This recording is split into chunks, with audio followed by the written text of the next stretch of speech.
Pro Govinda season 2ची पूर्वपात्रता फेरीतील पहिली फेरी राज्यभरातील 16 संघांनी सहभागी होत मोठ्या उत्साहात प्रो गोविंदा लीगचे अध्यक्ष Purvesh Sarnaik, Mumbai T20 लीगचे chairman Vihang Sarnaik, dome सिनेयुग कंपनीचे संचालक अध्यक्ष मोहम्मद मोरानी, डोम एंटरटेनमेंटचे व्यवस्थापकीय संचालक मुजहर नाडियाडवाला यांच्या प्रमुख उपस्थितीत ठाण्यातील स्वर्गीय बाबूराव जिम्नॅस्टिक सेंटर येथे संपन्न झाली। एकूण 32 संघ पूर्वपात्रता फेरीत सहभागी होतील।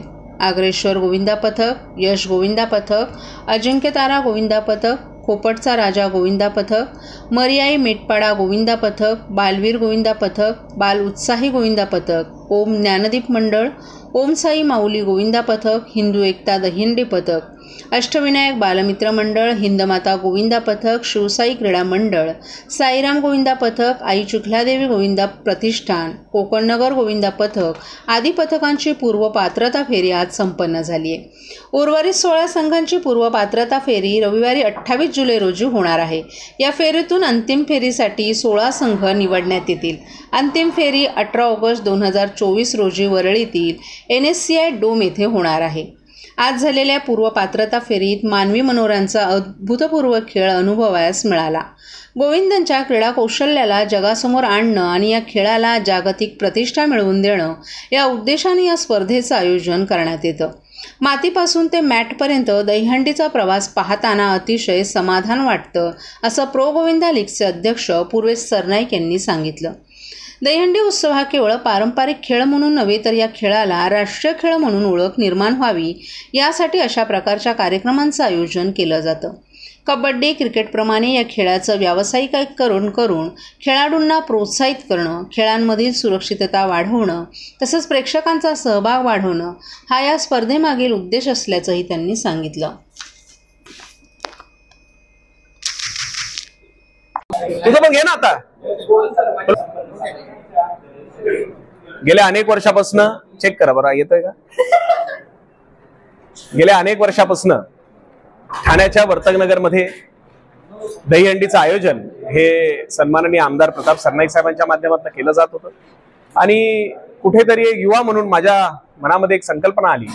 माझ्या वडिलांना मी एकदा असंच सांगितलं की आपल्याला या दहीहंडीला एक वेगळ्या उंचीवर न्यायला हवं आणि म्हणून ह्याच मातीच्या खेळाला आज आपण मॅटवर आणलेला आहे आणि आज अशाच माध्यमातून प्रो गोविंदा या कार्यक्रमाची संकल्पना आमच्या मनामध्ये आली आणि ती आज प्रत्यक्षात आम्ही उतरवायचं काम सुद्धा केलेलं आहे। आज या ठिकाणी स्वर्गीय बाबूराव सरनाईक जिम्नॅस्टिक सेंटर येथे महाराष्ट्रातील असे 32 संघ ते या ठिकाणी क्वालिफिकेशनसाठी आलेले आहेत आणि ह्या 32 संघांपैकी 16 संघ हे 18 तारखेला डोम SVP स्टेडियम या ठिकाणी त्यांचं त्या ठिकाणी फिनाले केलं जाणार आहे। मी खरं तर या ठिकाणी मोहम्मद मोरानी साहेब आहेत तसेच मजहर नाडियाडवाला जी आहेत, मी या दोघांचा मनापासून आभार व्यक्त करतो की आज ह्या दोघांच्यामुळं आज खऱ्या अर्थानं आपल्या देशामध्ये नावाजलेलं जर आपण इव्हेंट मॅनेजमेंट कंपनी जी म्हणतो ती ह्या दोघांची आहे।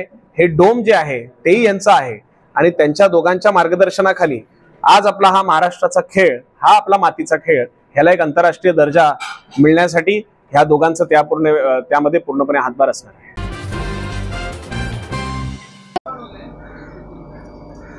उद्धव बाळासाहेब ठाकरे गटाच्या युवा सेनेला ठाणे शहरात खिंडार पडले। मुख्यमंत्री एकनाथ शिंदे यांच्या उपस्थितीत उबाटा युवा सेनेच्या पदाधिकाऱ्यांनी शिवसेना पक्षात प्रवेश केलाय। नंदनवन निवासस्थानी मुख्यमंत्री एकनाथ शिंदे यांनी शिवसेनेचा भगवा हातात घेऊन कार्यकर्त्यांना पुढील वाटचालीसाठी त्यांना शुभेच्छा दिल्या। गेल्या 2 वर्षातील कल्याणकारी योजना आणि विकासात्मक दृष्टीमुळे जनतेचा महायुती सरकारवर विश्वास वाढला असल्याचं मुख्यमंत्र्यांनी यावेळी सांगितलं। उद्धव ठाकरे गटाच्या कार्यकाळात विकासाला लावलेले स्पीड ब्रेकर काढून राज्य प्रगतीच्या मार्गावर आणले असल्याची टीकाही मुख्यमंत्र्यांनी यावेळी केली।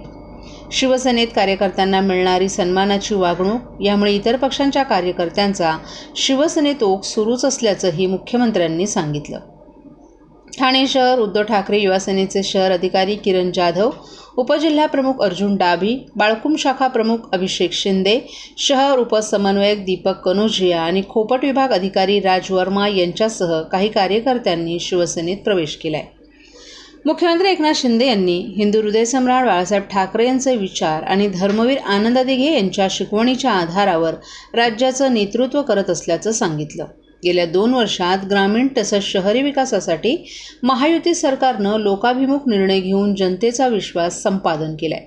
मुख्यमंत्री युवा प्रशिक्षण योजना, मुख्यमंत्री अन्नपूर्णा योजना, लेक लाडकी योजना आणि मुख्यमंत्री माझी लाडकी बहीण योजना तसंच शेतकऱ्यांना वीज बिल माफ योजना यांसारख्या जनतेचं कल्याण करणाऱ्या योजना सरकार यशस्वीरित्या राबवत असल्यानं राज्यभरातून कार्यकर्त्यांचा ओघ शिवसेनेत वाढत असल्याचंही त्यांनी सांगितलं. एकीकडे विकासात्मक दृष्टी आणि दुसरीकडे हिंदू हृदयसम्राट बाळासाहेब ठाकरे आणि धर्मवीर आनंद दिघे यांचे विचार अंगीकारून शिवसेना मोठ्या जोमानं काम करत आहे. सर्वसामान्यांच्या अडचणी सोडवून त्यांना न्याय देण्याचं काम शिवसेना करत असल्याचंही मुख्यमंत्री एकनाथ शिंदे यांनी सांगितलं. महाराष्ट्रातील भगिनींना आधार देणारी राज्य शासनाची मुख्यमंत्री माझी लाडकी बहीण योजना. या योजनेअंतर्गत अल्प उत्पन्न गटातील 21 ते 65 वयोगटाच्या भगिनींना मिळणार दरमहा 1500 रुपयांची मदत. अर्ज करण्यासाठी 31 ऑगस्ट 2024 पर्यंत मुदतवाढ. कुटुंबाचं वार्षिक उत्पन्न 2.5 लाख रुपयांपेक्षा कमी असलेल्या महिला पात्र. कुटुंबाकडे पिवळं किंवा केशरी रेशन कार्ड असल्यास उत्पन्नाचा दाखला आवश्यक नाही. पांढरं रेशन कार्ड असेल किंवा रेशन कार्ड नसेल तर कुटुंबाचं वार्षिक उत्पन्न 2.5 लाखांपेक्षा कमी असल्याचा दाखला आवश्यक. योजनेसाठीचा ऑनलाईन अर्ज नारी शक्ती दूत ॲपवरून किंवा पोर्टलवर भरता येईल. ज्या भगिनींना ऑनलाईन अर्ज भरता येत नसेल त्यांच्यासाठी अंगणवाडी, ग्रामपंचायत, वॉर्ड ऑफिस, सेतू सुविधा केंद्रामध्ये किंवा आशाताई बचत गटाच्या CRP यांची मदत उपलब्ध. आता आपल्याला अभिमानानं म्हणता येईल, सुखी आणि सुरक्षित आहे माझी लाडकी बहीण.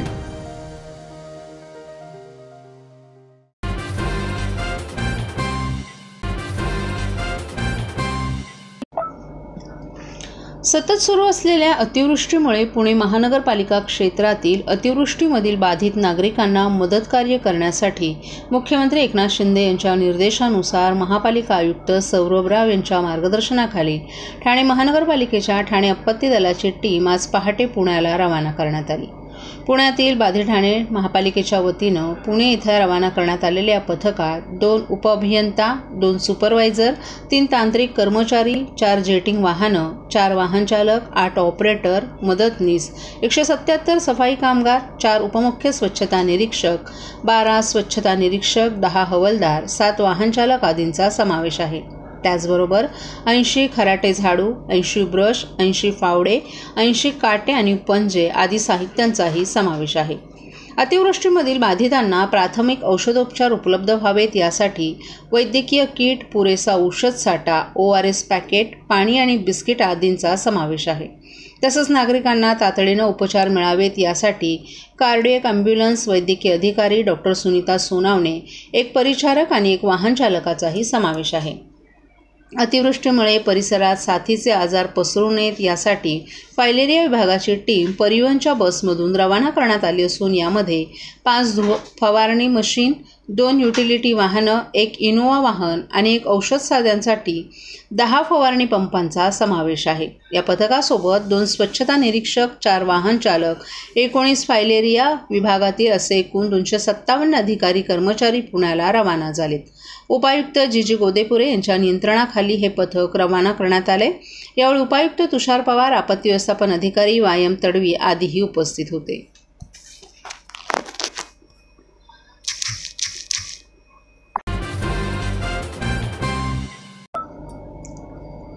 मानसिक आजार अधिक प्रमाणात बळावल्यानं अनेक रुग्णांचे नातेवाईक त्यांना उपचारासाठी ठाणे येथील जिल्हा प्रादेशिक मनोरुग्णालयात दाखल करत असतात. मात्र आजारातून बाहेर पडल्यानंतर या रुग्णांचे नातलग त्यांना घेण्यासाठी येत नाहीत. गेल्या 4 वर्षात अशा रुग्णांची संख्या 260 झाली असल्याची धक्कादायक माहिती उजेडात आली आहे. मात्र या रुग्णांचे सामाजिक संस्थांच्या मदतीनं पुनर्वसन करण्याचे प्रयत्नही केले जात आहेत. मानसिक आजार झालेल्या रुग्णांवर खाजगी रुग्णालयात उपचार करणं गरीब कुटुंबियांना परवडत नाही. शिवाय शासन आणि महापालिकेच्या रुग्णालयांवर मोठा ताण असतो. अशावेळी 100 वर्षांपेक्षा जुन्या असलेल्या ठाणे जिल्हा प्रादेशिक मनोरुग्णालयाचा रुग्ण आणि त्यांच्या नातेवाईकांना आधार वाटतोय. त्यामुळे या रुग्णालयात राज्याच्या विविध भागातून रुग्ण येत आहेत. वरिष्ठ डॉक्टरांनी दिलेल्या माहितीनुसार बरे झालेल्या रुग्णांना घरी पाठवताना रुग्णालय प्रशासनाला अनेक अडचणींना सामोरं जावं लागतं. काही वेळा कुटुंबियांची आर्थिक परिस्थिती हालाकीची असते. त्यामुळे अनेक वेळेला नातेवाईक त्या रुग्णाला परत घेण्यास नकार देतात. तसंच अनेक रुग्णांना बरे झाल्यानंतर घरी जाण्याची इच्छा असते, मात्र त्यांना नातेवाईक स्वीकारण्यास तयार नसतात. अशा वेळी त्यांचं पुनर्वसन करण्यासाठी शासनानं सामाजिक संस्थांच्या मदतीनं त्यांना पुनर्वसन केंद्रात पाठवण्याची व्यवस्था काही वर्षांपासून सुरू केली आहे. गेल्या 3 वर्षांपासून नवीन कायद्यानुसार मानसिक आजारातून बरे झालेल्या मात्र नातेवाईक न सापडलेल्या रुग्णांना पुनर्वसन केंद्रात पाठवण्यात येत आहे. आत्तापर्यंत बरे झालेल्या 220 रुग्णांना तळोजा येथील जागृती पुनर्वसन केंद्रात पाठवण्यात आले. रुग्णालयात मानसिक आजारातून बरे झालेले मात्र त्यासोबत अन्य सहव्याधी असलेल्या 63 रुग्णांना विशेष पुनर्वसन केंद्रात पाठवण्याची प्रक्रिया देखील सुरू आहे. रुग्णांच्या नातेवाईकांचा पत्ता सापडला तर त्यांना नातेवाईकांकडे सोपवण्यात येतं.